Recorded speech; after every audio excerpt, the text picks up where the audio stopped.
Hi mga kayapis! Welcome to the first episode of Warning Triggered, a three-part webcast series organized by a group of young professionals for the young professionals. And in this webcast series, iimayin natin ang tatlo sa mga pinakamahalagang issue na kinaharap ng sektor at kung ano ang papel ng maayos na paggogobyerno para matugunan ito.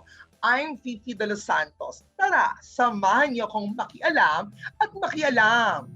Ano nga ba itong Yuppie? Ito according to Investopedia, Yuppie means young urban professionals. Ang mga Yuppies daw kasi ay mga educated and affluent people with high-paying jobs and who live in or near large cities. Yan din po ang sabi ng Merriam-Webster, Cambridge at Britannica dictionaries.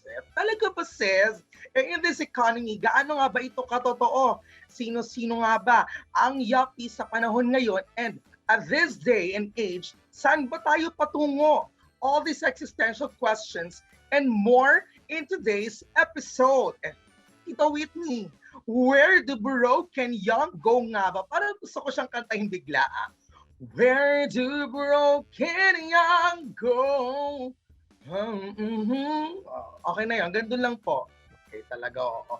Ngayong araw po makakasama natin ang isang yuppie na gaya ng marami sa atin is also trying to navigate and survive today's world. She is a remote career coach on hiatus. Bakit kaya? Itanong natin mamaya yan, ha? She dropped out of college in 2018 to travel and work remotely and hasn't looked back since. She's proudly neurodivergent with ADHD who loves watching K-dramas and sci-fi fantasy shows. Currently working with one of the fastest growing e-commerce startups as an activation success manager, and she also coaches and consults for corporate professionals and small online businesses on the side. Diba? We're very honored. It is with honor, privilege, my greatest pleasure to welcome you, Krishna Ayungao. Hi, Krishna! Kamusta ka, Krishna? Hi, how are you doing? I'm good. Kamusta ka, Krishna? Naka-recover lang sa COVID, but fine. I love this energy. Ano nangyari? What happened? Nahawa ako ng husband ko, so basically, hawa-hawa lang, ganon. Pero, kamusta ngayon? Okay ka na? Caring-caring na tayo. Thank you. Bongga yan. Ito, ano oras na dyan, Krishna? Kasi I know you're physically located in United States right now, right? Particularly in US. Los Angeles, it's 4:13 a.m. 4:13 a.m. Diba? Talagang magandang araw, tanghali at gabi sa lahat ng ating mga manonood dito, of course, sa ating webcast. And thank you so much, Krishna, for being with us, diba? Dito sa ating series. Ito Krishna, ano ba ang pinagkakabalhan mo ngayon? I recently got hired by Gorgeous, which is an e-commerce platform. So startup world, basically, it's like practically when Facebook was still young. So Gorgeous is one of those companies that are trying to go public, and then also they serve a big customer base of Shopify. So yung mga nakita yung online shopping places, every time they answer customer support, they use a platform that is similar to what I'm working for. Yeah. Yun. Pero Krishna, kasi nabanggit natin kanina na noong 2018 you decided to have a new path, no? And bakit mo naisip mag-drop out of school? And right now you're also in US. Why in US? Oh, actually, we'd probably have to take a step back to explain the whole story. Mm-hmm. But I was in a long distance relationship that time. Mga 3 years na yun. Lahat nagsisimula sa relationship. It's been about 3 years na hindi kami nagkikita nung boyfriend ko that time. And so I really wanted to earn money to be able to see him. Kasi nga, broke college kid ako that time. As in, walang source of income. Every day, nasa school lang. And so, I had to evaluate my priorities. And syempre, Filipino culture, it's always the pressure of kailangan magtapos ka ng college. And I always had that in the back of my head. But at the same time, I was getting older and I had to make life decisions for myself. Like, fixing the relationship because we're practically breaking apart as a couple. And then also finding a job so that I can pay for that. And so with a little bit of luck, I was hired. I was paid US dollars for my job, and I was able to afford traveling the world, going to Mexico if I wanted to, going to Taiwan, and still be able to work on, on the company that I was working with. Okay, so ibig sabihin 2018 and then before ngayon 2022, you've been to so much countries and evolving as, with your career.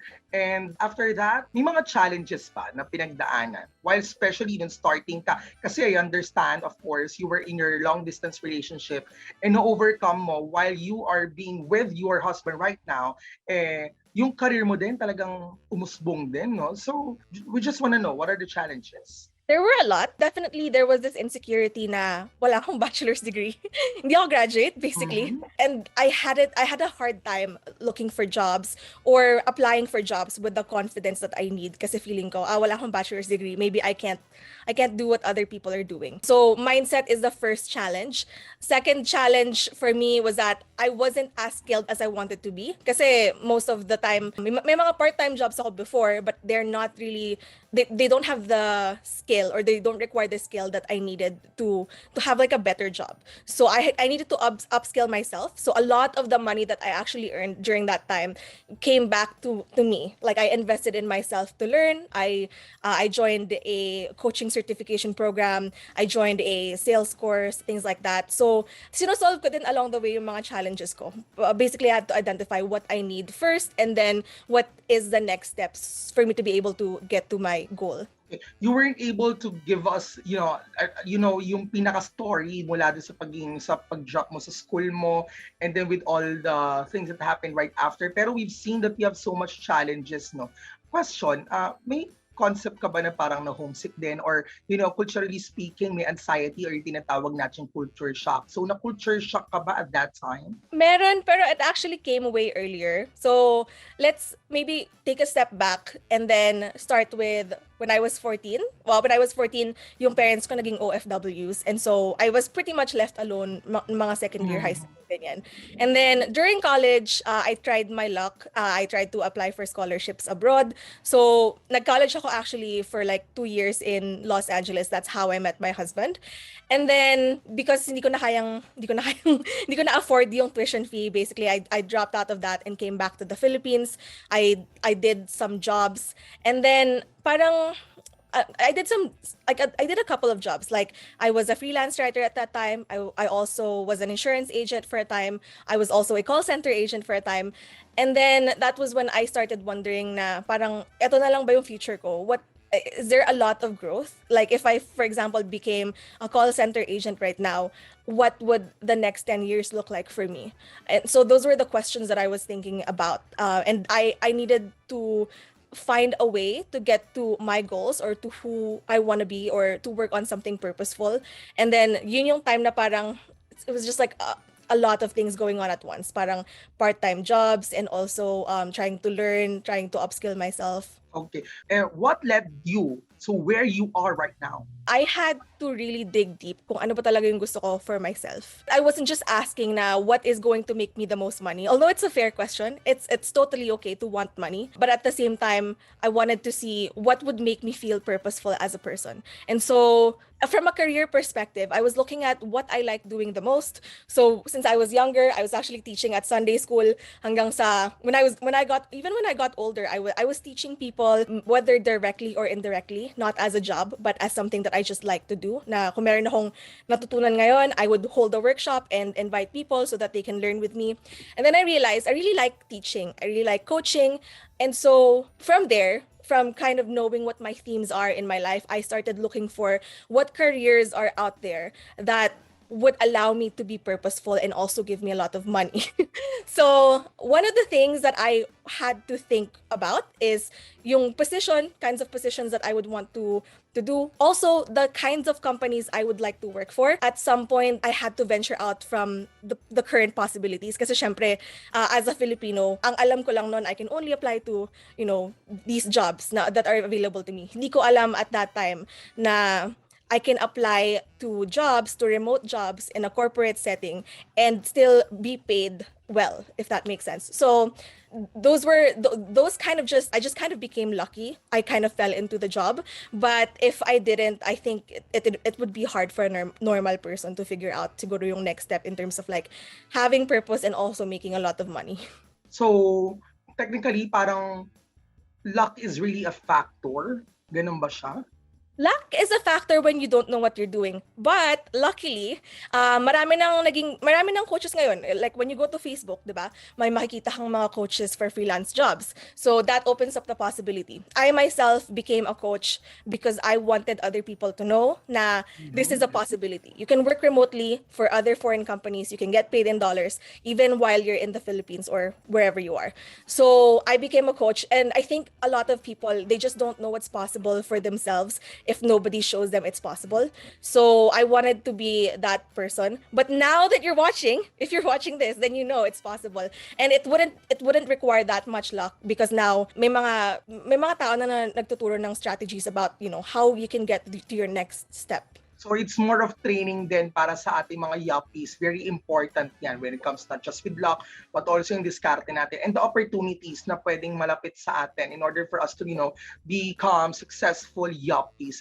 Yun nga, pinakita ko sa'yo kanina tong series natin, no? Now that we know you better, Krishna, where do broke and young go? Broke and young. First steps, definitely. Where do broke and young go? Look inside. Basically, internal is where you go before you go external. Internally, you have to figure out who you are, what you like doing, what is purposeful for you, and then what your goals are. Be honest in terms of like, how much do I need to be able to travel, to be able to feed my family, things like that. Internally, once we figure out what those goals are, then externally we can search for what we need. So, for example, ako, like I said before, I was a broke college kid. My only goal was to be with my significant other, and I just focused on finding a job. That was it. So, just knowing where I am right now, where I stand, and then where I want to go, we're kind of just retracing what's in between and seeing ano ba yung step in between to get to the next best step. It doesn't have to be your ultimate goal, kasi sometimes you have to start small. And so what I did was I was just looking for a job. And that's how I fell into the job that I had that gave me a lot of opportunities. Well, while you were able to navigate your way through the maze, not everybody is as lucky. Well, talagang struggle is real, sis. Ito backgrounder lamang tayo kasi bagit na rin ng Philippine Statistics Authority, parang yung patuloy na pagtaas ng unemployment rate sa bansa. Nasa 6.6% or 3.27 million Filipinos just in December 2021. Yung underemployment rate naman was estimated at 14.7% in December 2021. This is lower than the 16.7% recorded a month prior. Well, just for the sake of information para sa ating yuppies, in a nutshell, ano nga ba ang underemployment at unemployment? So unemployment, basically, if you're unemployed, you're part of the workforce, meaning you're able to work, but you don't have work. On the other hand, underemployment is, according to Balanced Careers, you're working, but not as much as you'd like to, or not to the full extent of your ability, skills, or education. Meaning, maybe part-time lang, o kaya you're not getting paid as much, o kaya parang similar to job mismatch, you're not working for the position or for the level of skill that you have. Krishna, may diff ba yung job mismatch tsaka yung underemployment? There's a subtle difference kasi kunyari underemployment, that includes part-time work. You're underemployed because you're not earning as much as you can, as opposed to if you're working full-time. Pero parang included na dun yung job mismatch, especially if you're hired for a job na you're better for. I mean, paano ba sabihin? You're hired for a job na it's not at your level. You're a level above that job. Okay. Meron bang reasons as to why patuloy na nagkakaroon ng unemployment or underemployment or job mismatch? Kasi it can be, siguro ba, is it because of the job opportunities? Is it because of kung ano ang gusto ng mismong yuppies natin or ng mga taong who wanted to be on that job that he or she wants, or dun sa kung ano lang yung available? Krishna? There's a couple of reasons siguro. One is we don't know where to look. Right now, siguro kung maghahanap tayo, maybe with Google Jobs o kaya tingin tayo sa LinkedIn, but then hindi natin kino-consider yung possibility na we can actually work outside of our our scope. Na right now we're maybe looking just for like Philippine jobs. We can actually go beyond that. Look at jobs like the job site that I used to look for jobs from was weworkremotely.com Mhm. because it allows you to see ano ba yung jobs na available. What are there are other companies around the world that are looking to hire from anywhere because they don't discriminate where you're from. They just want your skill. So first is we don't know where to look. The second is we don't know how to sell ourselves. So many people, so Mhm. many graduates from prestigious universities, even in terms of like just applying for a job and saying, I have a degree. Right now, almost everybody, not almost everybody, but a huge population in the Philippines would have a college degree. Pero now what we have to find is what is our value, what makes us stand out, what makes us stand out as an employee, what does this company need that I can solve, and how do I make them see that. Sometimes we don't think about those things when we're applying for jobs. So ito, ilan lamang to sa mga issues na hinaharap ng mga young professionals ngayon, especially underemployment, unemployment, job mismatch. In this episode, susubukan natin himay-himayin yung mga hanas natin na yan. Ha? Krishna, for example, I'm a fresh graduate. Paano at saan ako magsisimula? Fresh grad, no experience. So let's maybe look at general resume. One thing that I actually do is I don't give out. I have a general resume, pero I always make changes to my resume as I go. So every company that I apply to, meron akong tinitweak na detail because I'm gonna be looking at the job description and then I'm trying to figure out in my head and what would my future manager need? What would this company need? Kunyari, if the job description says you have to communicate excellently, I will put that in my resume. Maybe I'll put that in my soft skills kung wala akong experience, or I will maybe think of experiences in school na siguro mga org experiences ganyan, tapos ilalagay ko yung experiences na yon doon. I would even go a step beyond that, and I would maybe even depende sa company, depende sa needs. I would maybe shoot a video of myself so that I can show them how I speak, how I talk. Also, maybe I could create a portfolio, especially if I don't have experience. And these are things you don't learn in school, right? You don't learn to go the extra mile when it comes to applying to a job. So if you really want something, you have to think, how do I stand out so that the company prefers me than other employees or applicants. Very essential yon, selling yourself through audio-video resumes o yung mismo portfolio mo. Kasi papakita mo yung mga crafts na ginawa mo during college or high school, which is actually one of the points na pwede ma-check ng mga employer as to whether you are going to be employed or not, no? So magandang selling yourself part or phase yun, no? Pero eto, so andito ako, employed. Paano ko malalaman kung sulit na sulit ba yung 8 a.m. to 5 p.m. ko? And am I getting paid right? Naku, pakadaming ganyan mga tanong talaga. Lalo na sa mga fresh graduates na nagtatrabaho. Sabihin ko lang siguro, gusto kong magkaroon ng background about what I was earning when I started and what I'm earning now. When I started, very first job ko sa Philippines was a marketing support or like a marketing assistant. And I was being paid 6,000 pesos a month. 6,000 for some people might look okay. Anong year yon? Anong year in Krishna? This was 2014. 2014, 6,000? A month ba yun, yung 6,000? Month dito, di ba? Nako, yeah. Tapos pagkain, damit, kasi yan, pag mismong pagbiyahe mo, transportation, parang di yata kasha, Krishna. Medyo pinagpala ako kasi I was living with my parents. At saka wala naman ako extra needs, no? Pero hindi kasama yung pamasahe. So bawas pa yung pamasahe, bawas pa yung parang wala ka nang maiipon basically with that income. Tapos yun ang first job ko, and I really hated that job because especially kasi yun yung parang merong toxic bureaucracy sa Philippines na especially pag bago ka or yung job mo is very general. Sometimes they would ask you to get coffee. Sometimes they would ask you to buy their lunch when it's really not part of your job description. And so that became my point of where I've set my boundaries. So nakita ko na ito yung working situation na ayokong maging part of. Nagkaroon ako ng boundaries na I want my manager to not be micromanaging me. I want my job to specifically just work on what I need to work on. Hindi yung utusan ako, ganun. So, yun yung first job ko, 6,000 pesos. And then I moved on to my call center job, which was 20,000 pesos a month at that time, which felt great, 20,000 of course. Yes. And then, nagkaroon ako ng side job na insurance agent for a month. I couldn't I couldn't do it because I was studying at the same time. And then when I landed that job that I told you about, that opened a lot of opportunities for me. I started earning 300,000 pesos a month. Like, can you imagine 6,000 to 300,000 Ang is what I galing. thought about. Oo. So, getting paid right is a sensitive issue because it depends on your opportunities that you're choosing. And then also, it depends on how you value yourself. For a time, kinwestiyon ko yung sarili ko na, deserve ko ba yung 300,000 pesos? I mean, I'm not even a college graduate. Maybe I just got lucky.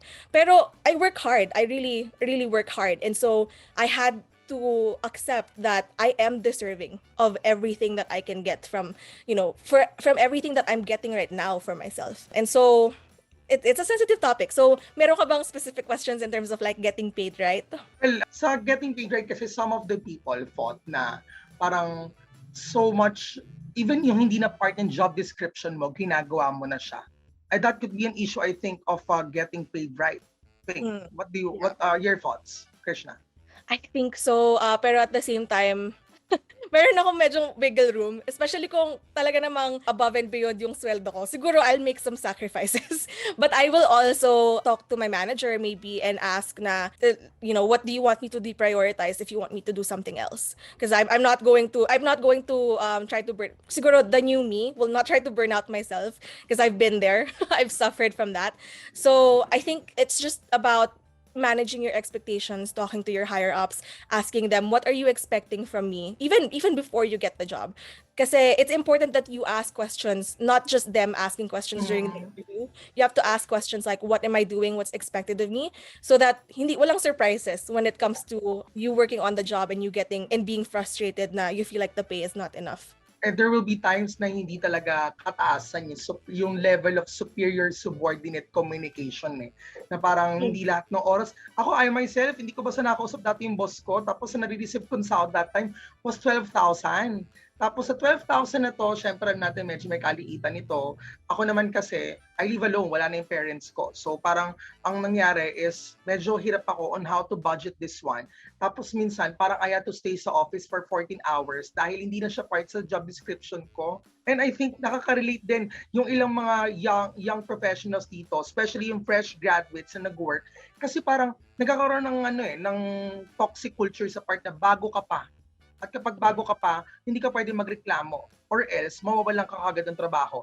At pangit sa record namin, sa resume namin, na makita na, why 3 months ka lang dito o 6 months lang. Hindi ko po kinaya kasi po hindi po pasok doon sa marami kong ginagawa na hindi pasok doon sa job description ko and they're saying na I have to do this because gato ganyan. Yung pagiging lumalabas ba na reklamador kapag ganon? Lumalabas ba na someday ay hindi rin ako ma-hire kung sakaling I have to apply to a new job? I'm so glad that you mentioned that kasi it's very cultural. You bring up a very cultural issue na I don't know what the term is, pero kunyari parang just because mas matanda yung boss mo or mas may experience, they deserve respect, but at the same time respect is earned, not just given. And so I think it needs to be taught in schools everywhere that we should be able to speak to our managers confidently. We should be able to negotiate our hours and our pay. These are things that people don't teach us kasi, and it perpetuates a cycle of not feeling comfortable. Like for example, I have a friend, he used to be my coworker, and he has parang meron siyang problem with the pay. And then I was like, just talk to your manager, just speak about it. If you're in the US, like right now, mga coworkers ko, most of them are in the US, I would have no problem saying na, hey, I'm looking at my pay right now, parang may kulang, parang maybe can you add siguro yung bonus ko for this month because maybe they forgot. But if I were in the Philippines, siguro may konting hiya na parang, ay, baka sabihin ng boss ko na mukha akong pera, ganyan-ganyan. O kaya, baka sabihin na, yun nga, baka isipin nila na reklamador ako. But we have a big change to do in terms of our mindset. Kasi if we work for something, then we deserve that to be paid for it. And that means your hours as well. Your time is money. So the way that I think about my time right now, for example, I feel like my worth for my time is $30 per hour, let's say. Okay. So if I got offered anything below that, I would feel like that's not worth my time. So the time that we spend, every single minute and time, that equates to money. So I want us to have that mindset na parang my time is valuable, my time is equals money. And that equates to everything that I do in my job. If I'm not being paid for it, I would have to ask my manager, what do I need to deprioritize so I can work on what you want me to work on? Ayun din, no, parang napansin natin, bukod dun sa konsepto ng organizational culture, na parang anong nangyayari, yung mga kasama natin, mga who are not part of the, for example, yung youngster generation, no? So, they're saying na parang, ganito kami dati, dapat ganito rin kayo ngayon. I think that's toxic kasi there is a difference and gap with generations. 'Di ba? Ayun yung isa sa nakita kong siguro mga kailangan na solusyonan with some of the companies. And good thing, no, sa US ganyan, are those people who are in the Philippines and working remotely, yung kanilang employer ay nasa abroad, ganyan yung treatment. Kaya lang, there are also some cases in the Philippines, actually mostly, na ang nangyayari ay they're not really getting paid right. And sana yun yung ma-address someday, especially na ating pamahalaan when it comes also dito sa ganito klaseng mga issues ng mga fresh graduates kapag sila ay nagtatrabaho. No? Pero ito, we talked about job mismatch a while ago. It may be bad, it can be good. Kasi it is something that we can work out, no? Pero what are your thoughts on this? Job mismatch. I'm thinking about it. Pero I think it's okay for a time. Especially if you're young, if you're trying to gain experiences. Kasi mahirap din naman talagang mag-apply to a job if you don't have experience. And so, parang, let's say, yung customer service job ko for a while, it wasn't part of my plan. I didn't think it was what I was studying for kasi I was studying engineering. Pero, yung job mismatch na yan, if we're in that situation right now, we can reframe it in our minds to say na this job is teaching me skills, soft skills, and also transferable skills. So anything that I gain here, let's say right now I'm a call center agent, and then later on I want to be an engineer. Most engineers don't have the level of communication skills that you might have, and that can be your edge. So Edge, yeah. for the job mismatch, if you're part of it right now, see it as an opportunity to learn, and also look at your transferable skills for the future. Pero if it's not where you want to be right now, I would encourage definitely to look internally again, see what your goals are, and then how you can transition to that next job. So kami gantong scenario din na parang kahit nag-aaral tayo ng college and ito yung gusto mo, there would come a time na may darating na trabaho sa iyo or opportunity sa iyo na hindi mo alam na yun pala yung path mo. Diba? I have many friends who are actually working in BPO right now. And good thing about them, parang dun nakita nila yung kanilang comfort zone. And hindi lang ba sa comfort zone kasi nagkakaroon silang growth doon. I'm glad that you brought it up. Kasi actually, most people, kapag nag-a-apply sila, they don't look at the culture of the company. I think some companies, you get stuck for a long time sa isang position. Pero some companies, like you mentioned, meron silang growth ladder. Parang pwede kang maging account executive, pwede kang maging team lead, supervisor. Alam nila yung growth nila. Pero some companies, you don't know what's next. Parang 10 years na hindi ka pa rin napopromote. So when you look for jobs, also look at the culture of the company. If possible, interview someone in the company and ask them na, paano ba yung culture sa job? And toxic ba? Ganon. Like, let's ask questions. Kasi when we come from a place of desperation when we're applying for jobs, sometimes we settle for less. And we don't want to do that. Because if we want to stay for a job and really grow in that company, we have to choose. Like, we have the right to choose the company. Especially during the job application process, it's not just you being chosen by the company. You are also choosing the company. It's like both ways. So like I said earlier, ask them questions. What's my day-to-day like? What happens if this, what's your diversity or your culture like? So ask questions kasi it gives you a little bit of power to think about the fact that you're also choosing them. They're not the only ones choosing you. It has to be mutual. Okay. Knowing your worth, sabi nga nila. Ito, now that we know our worth, Krishna, libre lang naman yung mangarap, di ba?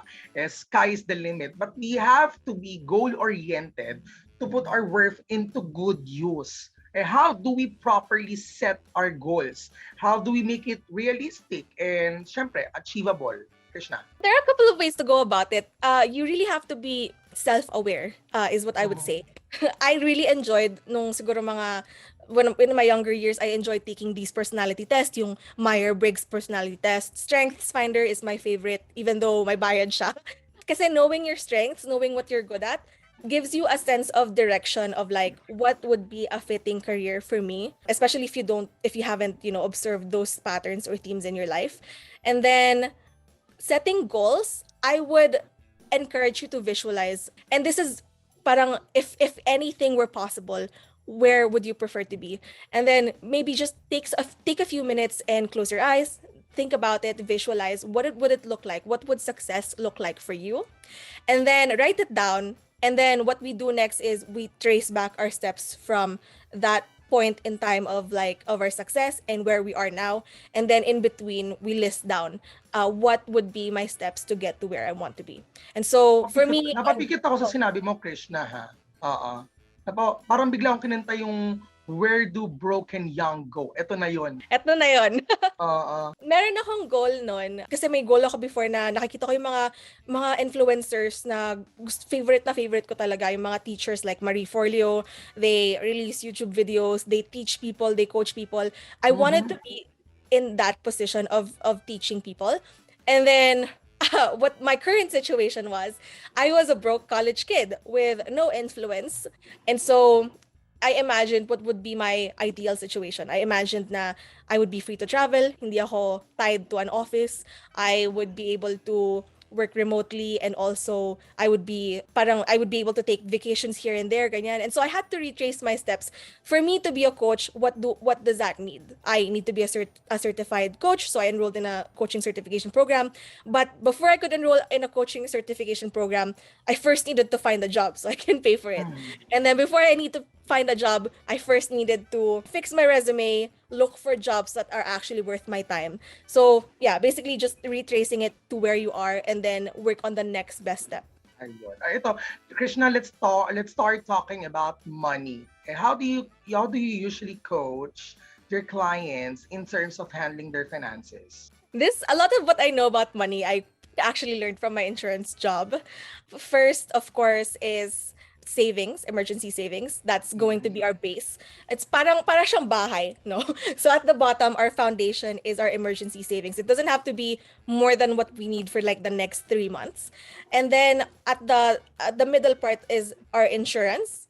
Insurance is important, but I wouldn't encourage you to get insurance if you don't have the base or the savings. Kasi possible na mag-default ka and then basically your insurance won't be paid for. It's gonna be a waste of time. So foundations first is basically your savings, insurance, and then once you have both of those, you can invest in more high risk things. Although I don't always follow this. Parang right now, I would save some for my savings. I would also have a little bit for my retirement. I would also have a little bit of insurance, and then yung high risk savings I would invest in crypto o kaya mga mutual funds, ganyan. Pero it didn't come at once. Kasi syempre, nung 6,000 pesos pa lang yung afford ko before, ang kaya ko lang is savings. And I had to be realistic kung ano ba talaga yung essentials ko. I had to list down ano ba yung negotiables and non-negotiables ko. So for a time, wala akong mga new clothes. more on savings lang muna. And then kapag Delayed gratification. Ha? Delayed gratification nangyari sa'yo that time eh. Oo, may ganun. Pero at the same time, nagsisave up din ako for siguro mga vacation money. Merong savings, pero meron ding parang travel money. Kasi ayoko namang, naano ako parang pag na-feel ko na I'm neglecting myself, parang I go all out on spending. So, I try to balance it. Eto, as a freelancer, Krishna, can you enlighten us on ways to diversify your income? Ano ba yung mga racket na patok talaga ngayon, and what requirements do they call for? I would have to take a step back kasi actually, I would not consider myself a freelancer. I work for a corporate company. I'm not working on like specific projects. So basically, I get paid every month, ganyan. Freelance kasi sometimes it would depend on next project o kaya client, ganyan. You have more flexibility when you're a freelancer, which is great. And if you want to work remotely, there are two different types, right? Right now, what I'm doing is a corporate remote job. And then the other part of working remotely is freelance jobs. So I think I wouldn't be the best person to talk about freelancing. There are other better people than to talk about it than me. Pero in terms of like, because I have a stable income every month, meron akong Trello document where I would say, once na-receive ko na yung money, ita-transfer ko siya sa iba't ibang bank account. So 20% of my money, kakalculate ko na yan agad, goes to a different bank account. So hindi ko siya gagalawin. Para siyang envelope system. So I have a couple of bank accounts. And then lahat ng savings and things that I'm investing in, I put it in another bank account. And then yung matitira, yun lang yung pwede kong galawin. Talagang higpit talaga pag hawak ng budget, no? Para syempre may savings talaga. Pero with everything that's going on in your career, how did the pandemic hit you? Wasn't much of a change because I was already working remotely since 2018. That was before the pandemic. What really hit me was yung loneliness, and also it was a mental burnout. First, I wasn't able to travel, and that was really sad. And then I was stuck in the Philippines for a time. I say stuck kasi at that time, my husband was in the US. And so I didn't see him for a time. And then, parang yung job ko, there came a point na hindi ko na siya gusto. Kasi parang may mga jobs talaga na pagsasawaan mo or hindi na ako nag-grow. There was no growth ladder for me in that company. And so I requested a mental health break. I actually quit my job December 2020 and I was unemployed for 9 months because I was very choosy with the companies I was applying to. Pero yan, for the most part, ang nangyari sa akin, I was diagnosed with anxiety. I was diagnosed with depression. And I also found out that I had ADHD. And there was a lot of therapy and experimenting on medication that was involved in that process. Pero yeah, for the most part, I had to regain yung relationships that I lost, yung confidence ko sa sarili ko, things like that. Pero mukhang maraming makaka-relate sa'yo, Krishna, sa ganong nangyari sa'yo kasi even others experienced that. How did you cope up? Na-realize ko, akala ko yung job ko yung reason kung bakit ako nabu-burn out. It's practically a lot of things on top of each other. Pero na-realize ko because I have ADHD, I actually work best when there's an external motivation, meaning other people are expecting something. What I really needed at that time was exploring new things. It's like having a job that I haven't done before so that it feels exciting to me. So having that job basically took me out of kind of like that depressing mood. Also working out, getting out, and also Zoom meetings with friends was really helped. Going to church also really helped. I had to basically rebuild the community around me. Kasi at that time, nung nasa US na ako at least, wala akong relationships dito.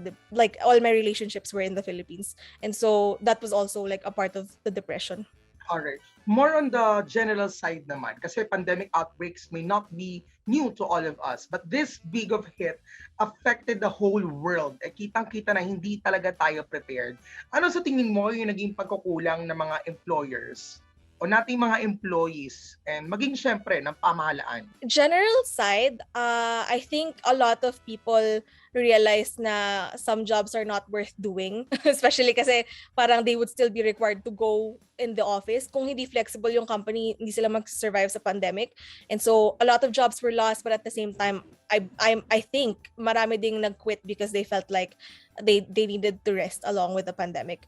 You probably would need to rephrase the second part of the question. Hindi, kasi just on the employer side, but also on our side as employees and even the government. Ano kaya yung, yung kanilang pagkukulang? When the pandemic first hit, sobrang na-disappoint ako for other people, na walang warnings, walang sistema in terms of like transportation. Some people had to walk like kilometers to get to their jobs. And walang konsiderasyon from companies and from the government on that end. Siguro ngayon okay na, siguro kung may lockdown ulit, meron na tayong sistema in place. Pero parang hindi ko nakita na naging priority yung employees or yung workforce. And so parang ang naging priority, because it's a capitalist society, is how do we make money in the pandemic? But what you really need to do is to think about our people, our employees. Kasi it would cost more money to have to train more people. So you have to be considerate of their situation. Like, allow them to be flexible with their schedule kung pwede naman. Allow them na siguro 2 days a week lang pumunta sa office kung pwede naman. Also, maybe allow them shorter hours, or allow them to have, their means of transportation to the offices, things like that. Okay. In terms naman doon sa government, yung naging pagkukulang kaya nila dito? With the government, siguro hindi ako masyadong na-hit, pero ito yung general thought ko with the government, probably with taxes, I would say, is because there was a rise of people working remotely and also freelancing, they imposed taxes for, selling online, things like that, or just, freelancing. They impose taxes on that. And they don't really have a clear process, or they don't really make the process easier for us to contribute. And also, at the same time, kung meron mang overages, kung meron mang sumobra sa tax, hindi nila binabalik. So I think being fair, and also parang knowing that I, as a taxpayer, would pay a lot of taxes. I mean, obviously, nakita natin sa news, sa balita, na it's being misused. Funds are not going to where they need to go. Yun yung talagang main na pagkukulang, na parang we don't have accountability in terms of like using the funds for where they need to go, especially purchasing masks tapos overpriced, mga ganon. Mhm. So Parang relasyon lang yun eh. You have to be transparent and accountable. Kung may pagkakamali ka, aminin mo. At kung may kasalanan ka, sabihin mo din, di ba? Para magawa ng solusyon. At yung solusyon na to, akma ba doon sa mismong paraan para maging okay at hindi na maging problema pa ulit, di ba? Eto, knowing, yes, Krishna.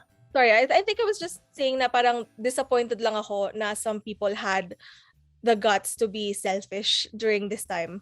Na inuna nila yung sarili nila instead of thinking of everybody who's suffering. So, yeah. Well, knowing these lapses, understanding yung pinanggagalingan ng mga players na involved, ano sa tingin mo yung magagawa ng pamahalaan o ng gobyerno to improve the employment situation? Meron mang pandemic o wala? Let's be relevant because it's almost election time, no? Definitely vote for leaders who have, like, who are smart, who would know theoretically, strategically what to do on a macro scale. And I would say somebody with a good background on economics. Kasi on a macro scale, they're the ones who's gonna be controlling what companies pay for in terms of taxes, and that controls what the employment rate is going to be like, and also mga loans, mga ganyan. So I would say first, study your candidates, because this will affect the next 6 years, right? And make sure that that person that you're electing, or a set of people that you're electing, are people who actually know their stuff, like people who would be able to make wise decisions for the country. So that's one. And then also research siguro, if you want to go the extra mile, no, research siguro politicians who have written bills to protect your rights as an employee, because those are probably going to be the same people who will try to continue to protect you as the employee landscape changes, as more people work remotely. And then I would say, siguro this is just in general and not just the government, pero once you're in a better place, be an example to others, support them, give them resources on how to find better jobs, things like that. And then also have the confidence na you have the right to choose whatever your level is right now. Kunyari, maybe we're starting from scratch, we don't have a lot of experience. You always have the right to choose who you want to work for. Let's not come from a place of desperation. And if, for example, medyo walang-wala talaga tayo, let's focus on upskilling ourselves, because there's a lot of free resources out there. Like this video is free. There are a lot of resources in YouTube that you can learn from. Let's have the mindset of being a problem solver, because I think the real thing that really allowed me to succeed is having the mindset na, and I can do anything. If I don't know how to code, I can go on the internet and I can learn it by myself. And having that determination and also that mindset na anything is possible for you, it will take you a long way. Yuppies, ngayon na alam niyo na how big the government's role is to improve, if not change, ang current situation ngayon na directly tayong naapektuhan. Anong maiaambag natin? It has been made clear na having the right leaders will hopefully make things better. Ikaw, Krishna, how do you assess kung sino ang karapat-dapat na umupo sa anumang posisyon sa gobyerno? Definitely historical background in terms of like projects, and I would say not just theoretically, it's good to say na parang this person came from a good school, so maybe he's a good candidate.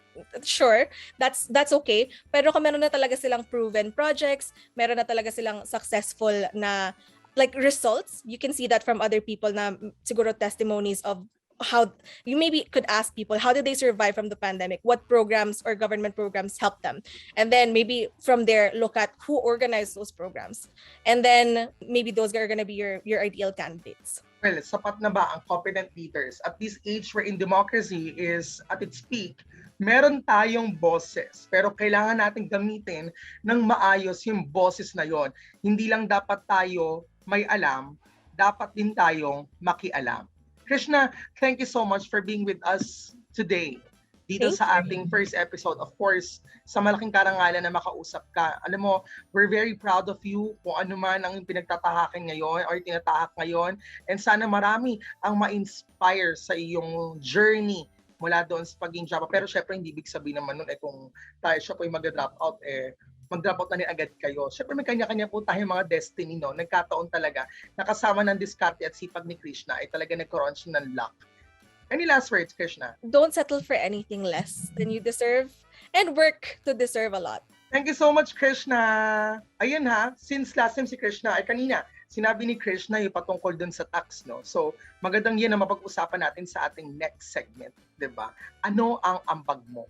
Yuppies, kayo, saan po kayo patungo? From knowing where to start, to knowing your worth and getting our voices heard. #warning triggered offers another episode covering tax and whatnots, asking you guys, ano ang ambag nyo? Ayan. Krishna, you might want to promote your social media accounts. Well, you can find me on Facebook, Krishna Lu, or you can find me on Instagram at I am Krishna Lu. Later, or maybe like early next, I'm on hiatus because I'm currently focusing on my job. I have to have a good performance. But once the year is over, I am going to go back and offer free courses on how to upskill yourself, or also how to take advantage of, where you are right now to get to where you want to be. We're looking forward na makita yung mga videos mo para syempre lahat kami ay ma-coach mo. Diba? Thank you so much, Krishna. Samahan niyo ako muli, makialam at makialam. This has been your host, Fifi Delos Santos. See you again on our next episode.